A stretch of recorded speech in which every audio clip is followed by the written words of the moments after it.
Salut! On a vu dans la vidéo précédente ce qu'était la trigonométrie dans le triangle rectangle. On a défini les notions de sinus alpha, cosinus alpha et tangente alpha. On a vu que finalement, dans un triangle avec un angle particulier, le rapport du côté opposé sur l'hypoténuse était toujours le même, toujours la même valeur. On l'a appelé sinus alpha. Le rapport entre l'adjacent et l'hypoténuse était toujours le même, on l'a appelé cosinus alpha, et idem ici pour l'opposé et l'adjacent qu'on a appelé tangente alpha.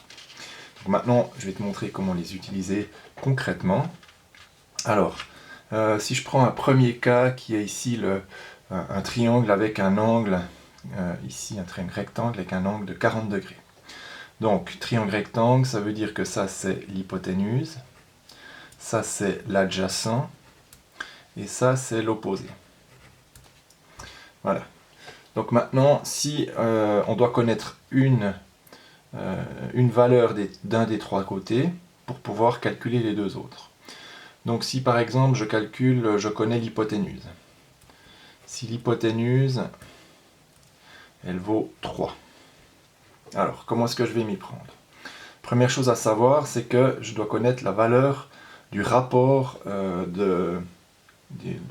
par exemple,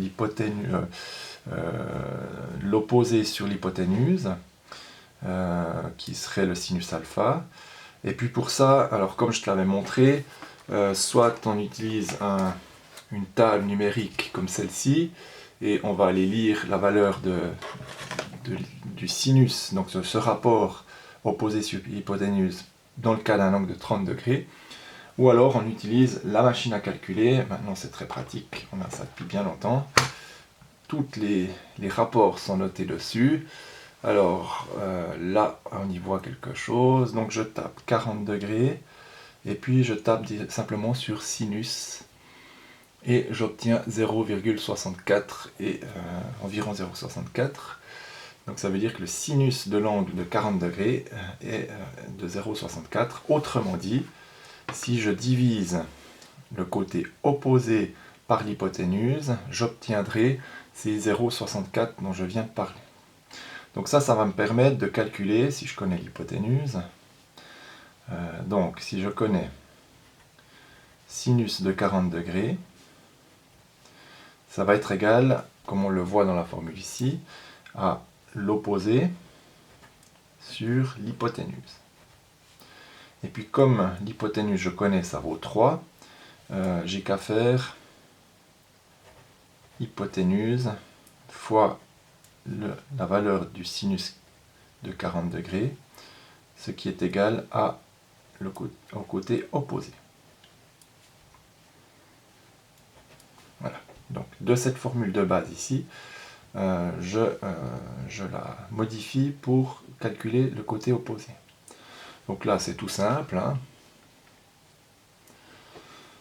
Le sinus de 40, je l'avais noté là, je vais peut-être juste le refaire. 40 sinus, donc ça c'est la valeur du rapport de l'opposé sur l'hypoténuse. Je multiplie par l'hypoténuse qui vaut 3 ici dans mon exemple, et j'obtiens la valeur du côté opposé qui vaut environ égal à 1,93. J'ai calculé l'opposé. Si maintenant je veux calculer le côté adjacent, à partir de là, comme je connais deux côtés du triangle rectangle grâce à la relation de Pythagore, je peux calculer le troisième, ou alors utiliser cette formule ici, parce que cette formule, en connaissant l'hypoténuse, je peux calculer l'adjacent. Donc comment est-ce que je vais faire? Dans ce cas-là, on a le rapport qu'on appelle le cosinus alpha, donc cosinus de 40 degrés, est égal à l'adjacent sur l'hypoténuse. Moi, ce que je cherche, c'est l'adjacent. Donc, je multiplie par l'hypoténuse, j'obtiens hypoténuse fois cosinus de 40 degrés. Et ça, c'est égal à l'adjacent, c'est-à-dire la longueur du côté qu'on cherche, ce côté-là qu'on ne connaît pas encore. Et puis là, maintenant, il me suffit de tapoter sur la calculette. Alors,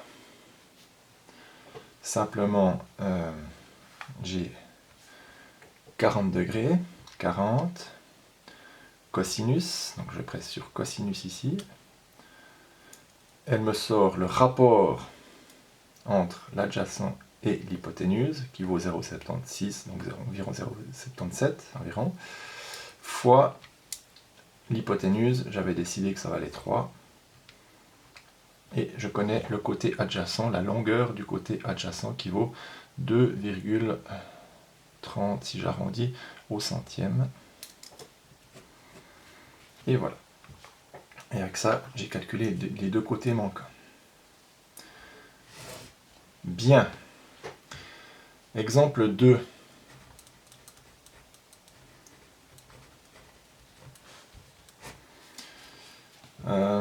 Si je prends le cas d'un triangle rectangle,